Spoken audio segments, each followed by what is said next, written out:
welcome as we continue our exploration of the 10th insight using the Shaman's Oracle. Let's see what today's card is. Ancestor of Knowing.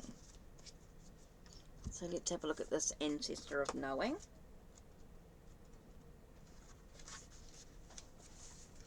I am the Ancestor of Knowing. I am the embodiment of all knowledge and will show you the way towards a proper understanding of everything around you. You may think that you know a person or a situation without having a true appreciation of their character or significance. My clear vision offers you an illuminating perspective in all directions. I enable you to see past surface features, penetrating beneath them to arrive at a truer wisdom. The Ancestor of Knowing, long associated with far-sighted wisdom, the owl makes it perfect representation of knowing, a concept far more profound than mere knowledge. Knowing takes us to a deeper inner sanctum, where we can not only perceive but also appreciate the true nature of what we are feeling or experiencing at any given time. The Ancestor of Knowing is a key figure who directs us on our quest for knowledge. His guidance takes us to a level of perception that transcends the shallow and the superficial, helping us to access the archetypal type truths of existence. Interpretations, clear-sightedness, the gift of transcendence, knowledge with understanding, and warrior insight. Okay, so let's continue the 10th insight. We're up to the chapter Forgiving, and we're up to part 2 of this. Charlene finished the last of the food and handed me the plate, having no extra water. I placed it in my pack dirty and sat down again.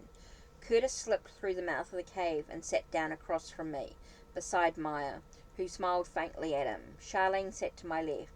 The operative had been left outside the cave, still bound and gagged. Is everything okay outside? Charlene asked Curtis. Curtis looked nervous. I think so, but I heard some more sounds to the north. I think we need to stay in here until dark. For a moment we all looked at each other, each of us obviously trying to raise our energy. I looked at the others and told them about the process of reaching the world vision I had seen with Feynman's Soul Group. When I had concluded, I looked at Charlene and asked, "What else did you receive about this clearing process?" "All I got," Charlene replied, "was that the process couldn't begin until we come totally back to love." "That's easy to say," Curtis said. "The problem is doing it."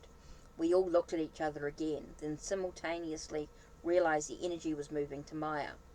The key is to acknowledge the emotion, to become fully conscious of the feeling, and then to share it honestly, no matter how awkward our attempts. This brings the emotion fully into present awareness, and ultimately allows it to be relegated to the past where it belongs. That's why going through the sometimes long process of saying it, discussing it, putting it on the table, clears us so that we're able to return to a state of love, which is the highest emotion. "Wait a minute," I said. "What about Charlene?" "There may be residual emotions towards her." I looked at Maya. "I know you felt something." "Yes," Maya replied, "but only positive feelings, a sense of gratitude." She stayed and tried to help. Maya paused, studying Charlene's face. "You tried to tell us something about the ancestors, but we didn't listen." I leaned towards Charlene. "Were you killed too?" Maya answered for her. "No, she wasn't killed. She had gone to try to appeal to the soldiers one more time." "That's right," Charlene said, "but they were gone." Maya asked, "Who else feels something towards Charlene?" "I don't feel anything," Curtis said. "What about you, Charlene?" I asked. "What do you feel towards us?" Her gaze swept across each member of the group. "There don't seem to be any residual feelings towards Curtis," she said, "and anything is positive towards Maya." Her eyes settled on mine. "Towards you, I think I feel a bit of resentment." "Why?" I asked. "Because you were so practical and detached. You were this independent man who wasn't about to get involved if the timing wasn't perfect." "Charlene," I said, "I'd already sacrificed myself for these insights as a monk. I felt it would have been useless." My protest seemed to irritate her and she looked away. Maya reached over and touched me. "Your comment was defensive. When you respond that way, the other person doesn't feel heard. The emotion she harbours then lingers in her mind, because she continues to think of ways to make you understand, to convince you. Or it goes unconscious, and then there's ill feeling that dulls the energy between you two. Either way, the emotion remains a problem, getting in the way. I suggest you acknowledge how she could be feeling that. I looked at Charlene. Oh, I do. I wish that I had helped. Maybe I could have done something if I had had the courage. Charlene nodded and smiled. How about you? Maya asked, looking at me. What do you feel towards Charlene? I guess I feel some guilt, I said. Not so much guilt about the war, but about now, this situation. I had been withdrawn for several months. I think if I'd talked to you immediately after returning from Peru, maybe we could have stopped the experiments earlier, and none of this could be happening. No one replied. Are there any other feelings? Maya asked. We only looked at each other. At this point, under Maya's direction, each of us focused on connecting inside, with building as much energy as we could. As I focused on the beauty around me, a wave of love swept through my body. The muted colour of the cave walls and floors began to brighten and glow. Each person's face began to appear more energized. A chill ran up my spine. Now, Maya said, we're ready to figure out what we are intended to do this time. She again appeared to be in deep thought. I knew this was going to happen, she said finally. This was part of my birth vision. I was to lead the amplification process. We didn't know how to do this when we tried to stop the war on the Native Americans. As she spoke, I noticed a movement behind her against the cave wall. At first I thought it was a reflection of light, but then I detected a deep shade of green, exactly like the one I witnessed earlier when observing Maya's soul group. As I struggled to focus on the foot-square blob of light, it swelled into a full holographic scene, receding to the wall itself, full of fuzzy human-like forms. I glanced at the others. No one seemed to see the image except me. This, I knew, was Maya's soul group, and as soon as I had this realization, I began to receive an inflow of intuitive information. I could see her birth vision again, her higher intention of being born to her particular family, her mother's illness, the resulting interest in medicine, particularly the mind-body connection, and now this gathering. I clearly heard that no group can reach its full creative power until it consciously clears and then amplifies its energy. Once free of the emotions, Maya was now saying, a group can more easily move past power struggles and dramas and find its full creativity. But we have to do it consciously by finding a higher self-expression in every face. Curtis' blank look provoked more explanation. As the eighth insight reveals, Maya continued, if we look closely at another person's face, we can cut through any facades or ego defenses that may be present and find the individual's authentic expression, his or her real self. Ordinarily, most people don't know what to focus on when talking to another. Should it be the eyes? It's hard to focus on both. So which one?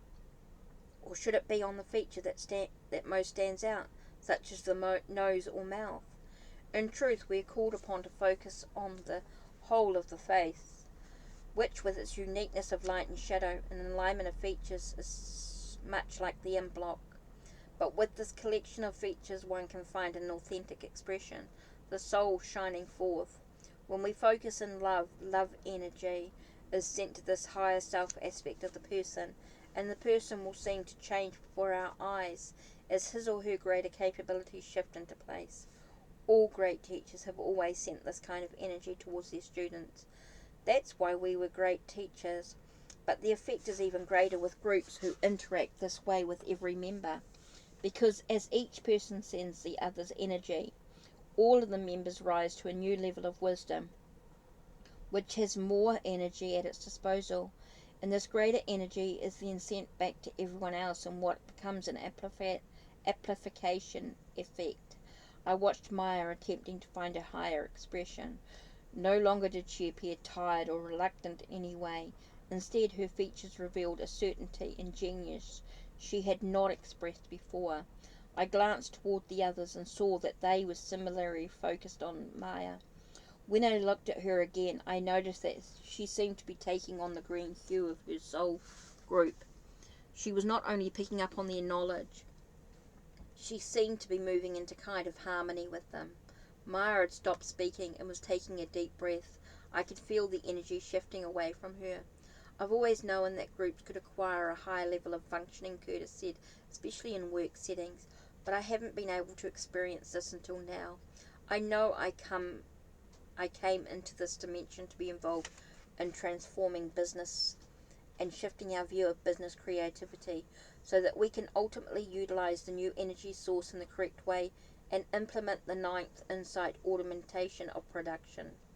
He paused and thought, then said, I mean, business is too often labelled as the greedy villain out of control, with no conscience, and I guess it's been exactly that in the past, but I felt as though business too was moving into spiritual awareness and that we needed a new kind of business ethic.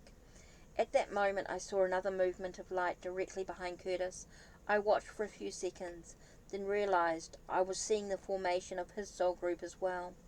As with Maya's group when I focused on the emerging image, I was again able to pick up on the collective knowledge. Curtis was born in the peak of the Industrial Revolution, occurring just after World War II.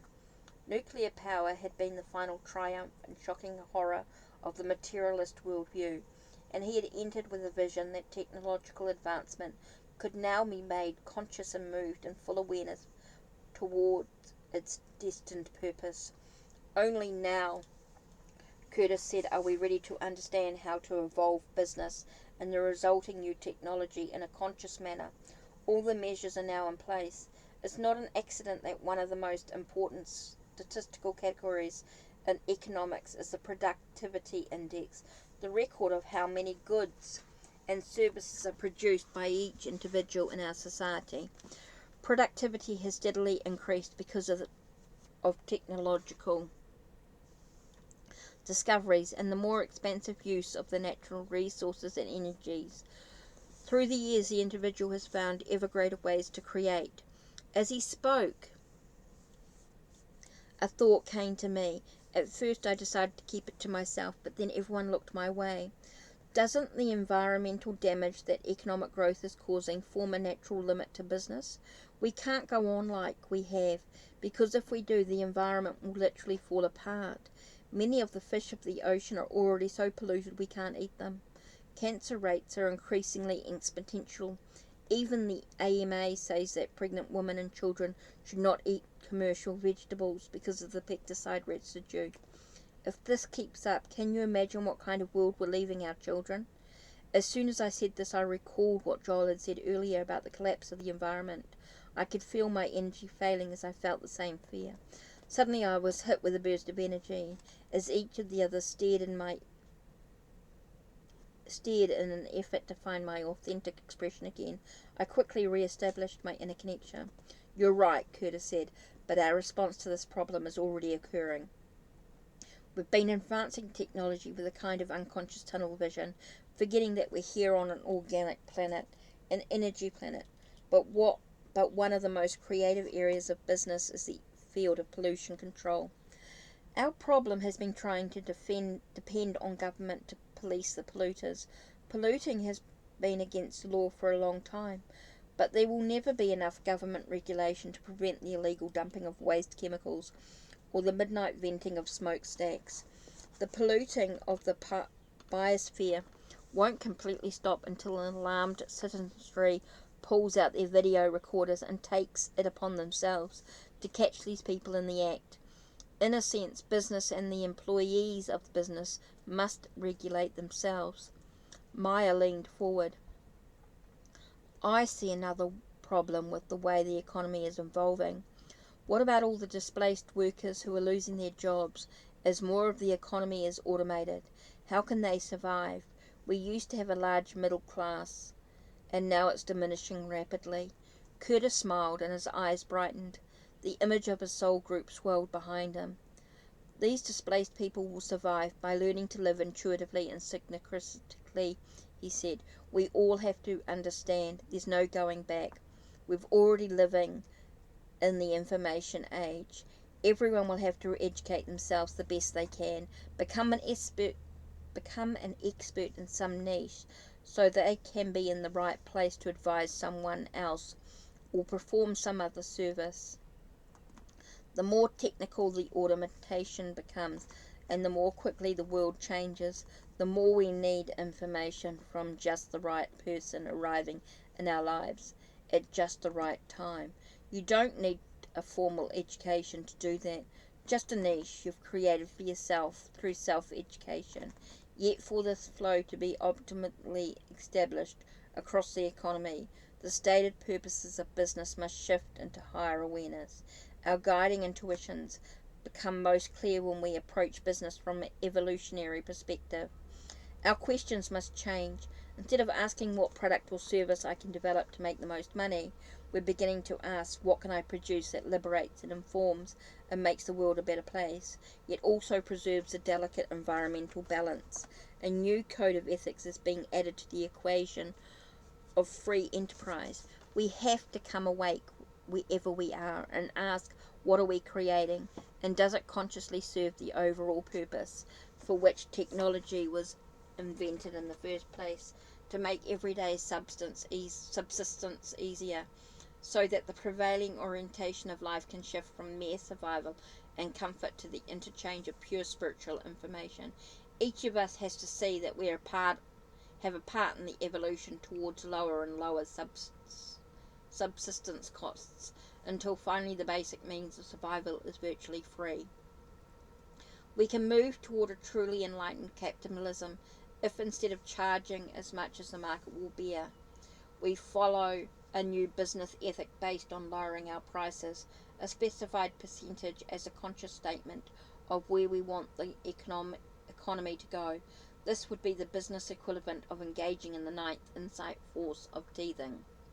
Charlene turned to face him, her face luminous.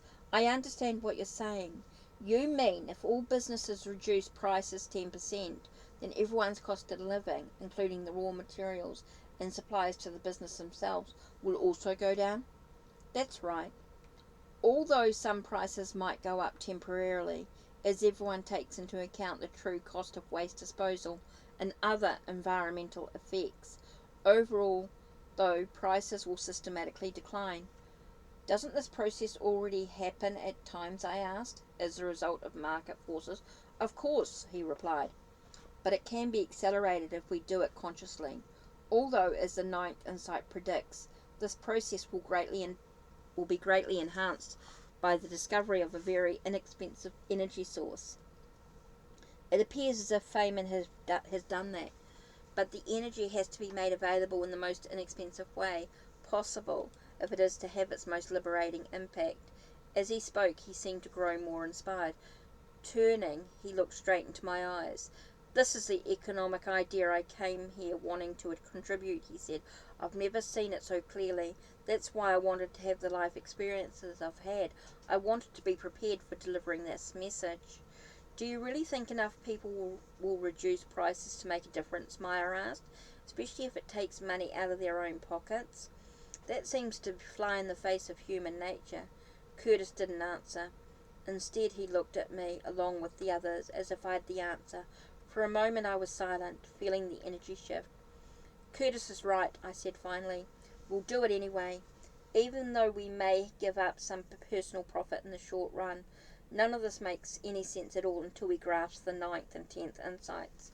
If one believes that life is just a matter of personal survival in an essentially meaningless and unfriendly world, then it makes perfect sense to focus all one's wits on living as comfortable as possible and seeing to it that one's children have the same opportunities. But if one grasps the first 9 insights and sees life as a spiritual evolution with spiritual responsibilities, then our view completely changes.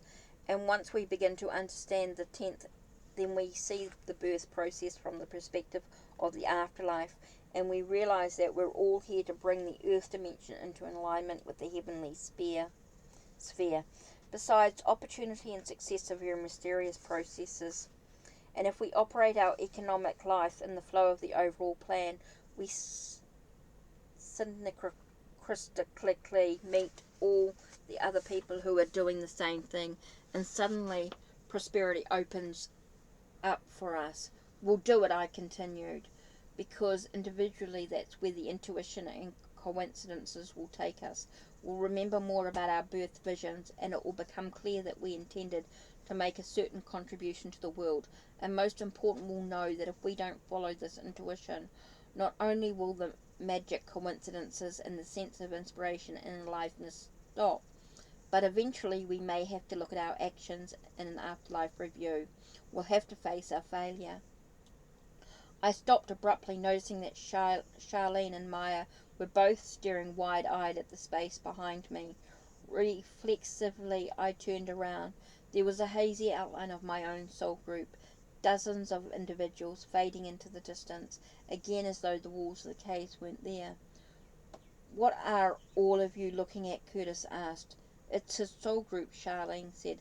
"I saw these groups when I was at the falls." "I've seen a group behind Maya and Curtis," I said. Maya twisted around and looked at the space behind her. The group there flickered once, then came fully into focus. "I don't see anything," Curtis said. "Where are they?" Maya continued to stare, obviously seeing all of the groups. "They're helping us, aren't they? They can give us the vision we're looking for."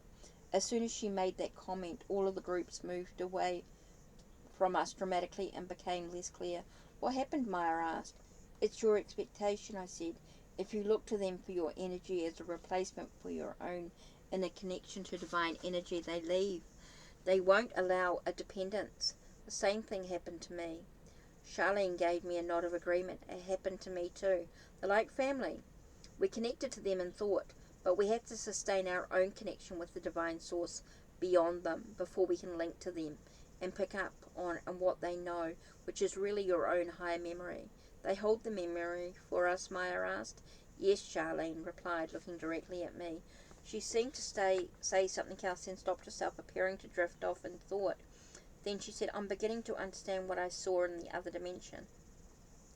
In the afterlife, each of us comes from a particular soul group, and these groups each have a particular angle or truth to offer the rest of humanity." She glanced at me for an instant. "You come from a group of facilitators. Do you know that?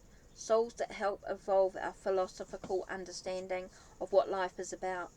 Everyone who belongs to this particular soul group is always trying to find the best and most comprehensive way of describing spiritual reality.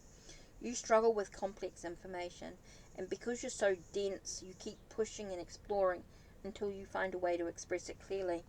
I looked at her askance, which made her burst out laughing. "It's a gift you have," she said reassuringly.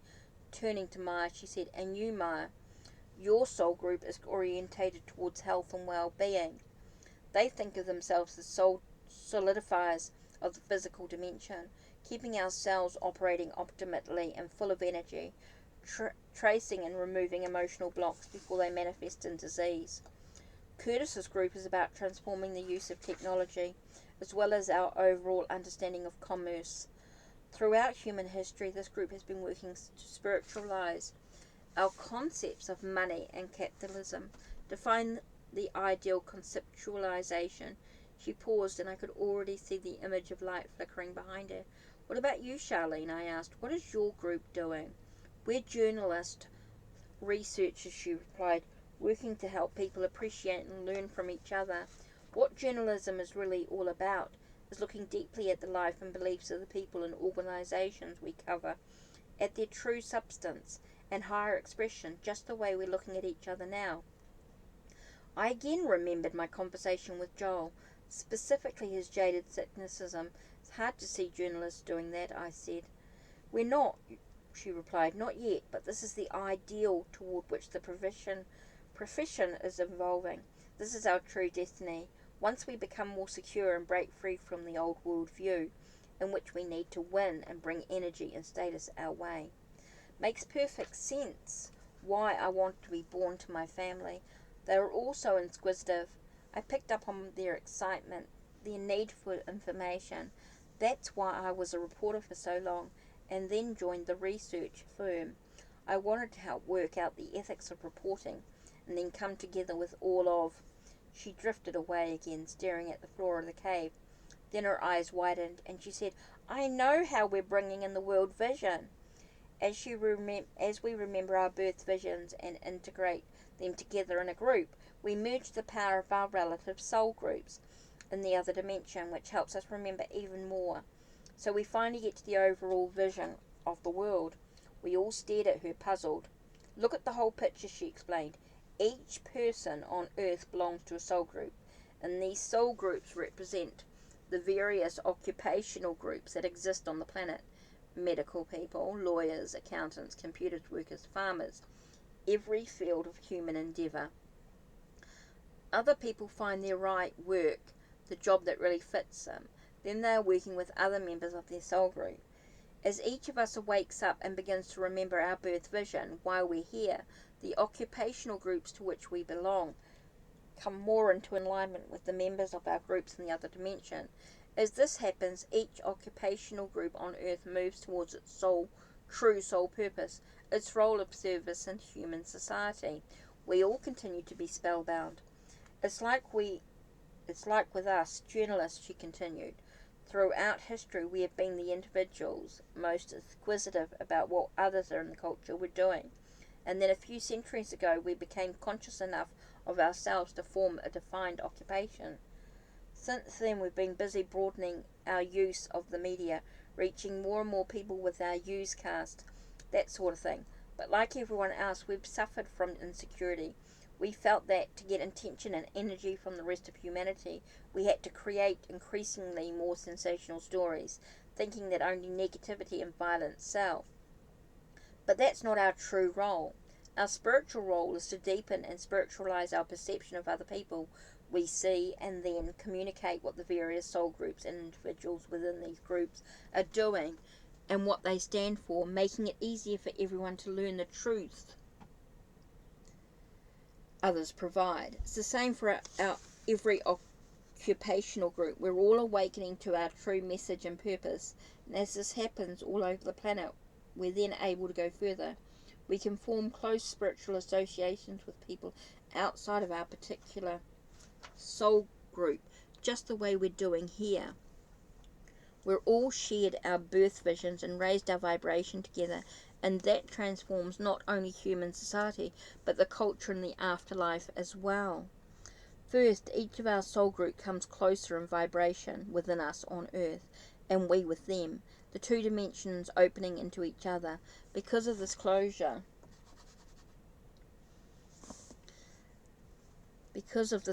we can begin to have communication between the dimensions.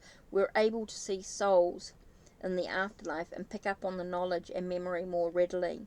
That's happening with increasing frequency on the Earth. As Charlene was speaking, I noticed the soul groups behind each of us widening and spreading out until each touched the others, forming a continuous circle around us. The convergence seemed to jolt me into even a higher awareness. Charlene seemed to feel it too. She took a breath and then with emphasis continued. The other thing that happens in the afterlife is that the groups themselves come closer into resonance with each other. That's why the Earth is the primary focus of the souls in heaven. They can't unite on their own.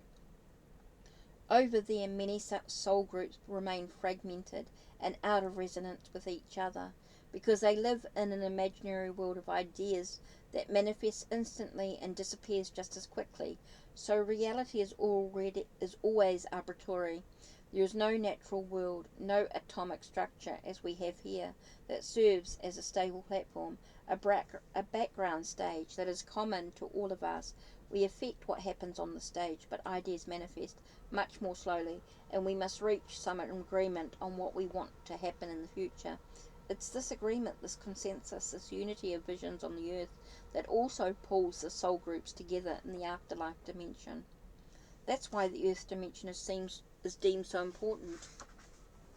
The physical dimension is where the true unification of souls is taking place, and it's this unification that's behind the long historical journey that humans have been taking. The soul groups in the afterlife understand the world vision, the vision of how the physical world can evolve and the dimensions can close, but this can only be accomplished by individuals who are born into the physical one at a time, hoping to move the consensus Earth reality in that direction. The physical arena is the theatre upon which evolution has been playing out for both dimensions, and now we're bringing it all into culmination as we remember consciously what's going on. She pointed to us with a sweeping motion of her figure. This is the awareness that we're remembering together right now. And it's the awareness that other groups just like us are remembering all over the planet. We all have a piece of the complete vision. And when we share what we know and unify our soul groups, then we're ready to bring the whole picture into consciousness. Suddenly Charlene was interrupted by a slight tremor that ran through the earth under the cave. Specks of dust fell from the ceiling. Simultaneously we heard the hum again, but this time the dissonance had disappeared. It sounded almost harmonious. "Oh God," Curtis said, "they almost have the calibrations right. We have to go back to the bunker." He made a movement to get up as the energy level of the group plummeted. "Wait," I said. "What are we going to do there?" We agreed that we would wait until dark. There's still hours of daylight out there. I say we stay here. We achieved a high level of energy, but we haven't moved through the rest of the process yet. We seem to have cleared our residual emotions and amplified our energy and shared our birth visions, but we haven't seen the world vision yet. I think we can do more if we remain where it's safe and try to go further. Even as I spoke, I saw an image of all of us back in the valley again, together in the darkness. "It's too late for that," Curtis said. "They're ready to complete the experiment. If anything can be done, we've got to go there and do it now." I looked hard at him. "You said they were probably going to kill Charlene. If we're caught, they'll do the same to us." Maya held her head in her hands, and Curtis looked away, trying to shake off the panic. "Well, I'm going," Curtis said. Charlene looked forward. "I think we should stay together." For an instant I saw her in Native American clothing again. In the virgin woods of the 19th century, the image quickly faded. Maya stood up. "Charlene is right," she said. "We have to stay together, and it might help if we can see what they're doing." I looked out through the cave entrance, a long, deep-seated reluctance rising in my gut. What are we going to do with this operative outside? "We'll drag him into the cave and leave him here," Curtis said. "We'll send someone for him in the morning if we can." I met eyes with Charlene, then nodded agreement.